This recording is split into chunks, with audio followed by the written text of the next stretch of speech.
Halo guys, apa kabar kalian hari ini? Pastinya baik-baik saja kan? Sebelum masuk pada video saya kali ini, izinkan saya memperkenalkan nama saya. Nama saya Panseru Moropen, angkatan 2021 dan saya adalah salah satu mahasiswa di Universitas Cendrawasih Papua. Pada video saya kali ini, saya akan membahas tentang apa itu awan, bagaimana proses pembentukan awan, apa saja jenis-jenis awan, dan alat apa yang digunakan untuk mengukur awan. Apa sih itu awan?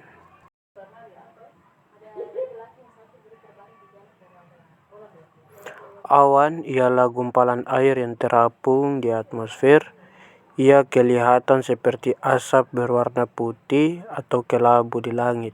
Awan berwarna disebabkan sinar matahari adalah kombinasi dari berbagai sinar dengan panjang gelombang atau warna yang berbeda-beda.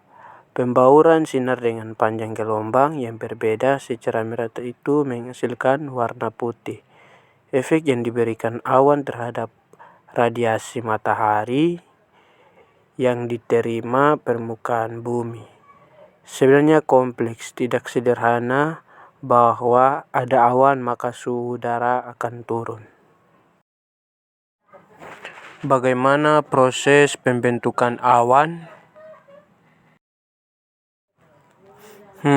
Pastinya kita bertanya-tanya bagaimana awan itu bisa terbentuk. Awan terbentuk jika volume udara lembab mengalami pendinginan sampai di bawah temperatur titik embunnya. Udara selalu mengandung uap air. Apabila uap air ini meluap menjadi titik-titik air, maka terbentuklah awan. Udara selalu mengandung uap air. Apabila uap air ini meluap titik-titik air, terbentuklah awan. Apa saja sih jenis-jenis awan? Padahal yang kita tahu kan cuma awan saja. Padahal tidak guys, awan juga ada jenis-jenisnya loh. Awan adalah sekumpulan tetes air atau es yang berada di atmosfer. Awan bisa terbentuk karena adanya proses uap air yang terdapat dalam udara akibat suhu dingin di atmosfer. Terdapat beragam jenis awan, ada yang menghasilkan hujan atau salju, ada juga yang hanya bergerak lalu menghilang seiring waktu. Secara umum, awan dibedakan dari letak dan ukurannya di atmosfer. Awan dibagi menjadi 4 jenis, yaitu awan rendah, awan sedang, awan tinggi, dan awan pengembang vertikal, atau biasa disebut garis tegak lurus dari atas ke bawah. Pertama, jenis-jenis awan rendah.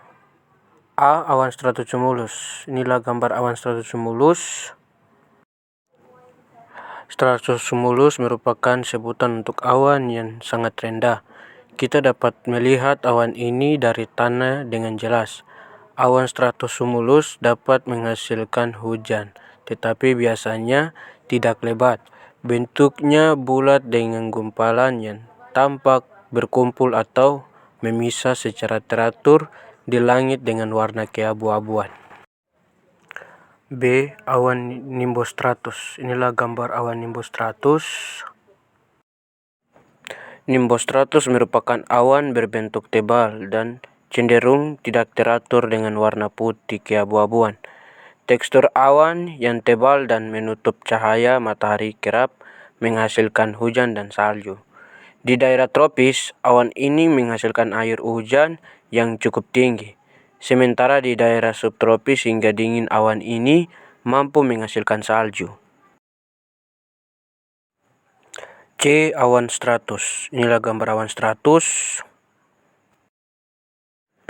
Stratus merupakan awan berbentuk lapisan tipis melebar pada langit dengan warna putih keabu-abuan. Awan ini menandakan kestabilan tekanan udara pada atmosfer dan kerap muncul saat cuaca sangat panas. Biasanya awan ini membawa hujan ringan berupa gerimis. Bentuk awannya sangat teratur di langit meski kadang ditemui bentuk yang pecah tidak teratur. Terkadang awan ini bervolume tebal sehingga menutup cahaya matahari. Dua awan sedang. Jenis awan sedang ini berada di atas ketinggian 2 sampai 6 km dari permukaan bumi. Yang pertama, awan altosimulus. Inilah gambar awan altosimulus. Altosimulus adalah awan berbentuk bulatan kecil-kecil seperti kapas yang menyebar luas di langit. Bentuk satu awan dan yang lain terlihat seperti terikat dengan warna putih hingga abu-abu. Persebaran awan ini sangat teratur di langit dan dapat menyelimuti sebagian besar permukaan langit. Terkadang menandakan akan terjadi hujan deras lengkap dengan petir. B. Awan altostratus. Ini gambar awan altostratus. Altostratus merupakan jenis awan yang banyak sekali mengandung butiran air. Awan ini dapat menghasilkan hujan ringan, virga, atau hujan yang tidak sampai ke tanah. Terbentuknya altostratus biasanya saat senja dan malam hari, lalu akan perlahan hilang jika siang datang dengan terik matahari. Jenis awan yang ketiga adalah awan tinggi. Awan ini berjarak 6 sampai 12 km dari permukaan tanah. Yang pertama, awan cirrus. Inilah gambar awan cirrus. Awan cirrus merupakan awan yang menandakan cuaca yang baik dan cerah. Awan ini memiliki struktur yang sangat halus seperti serat yang berbentuk bulu burung. Awan ini mengandung kristal es, sehingga sangat jarang menghasilkan hujan. B. Awan cirrostratus.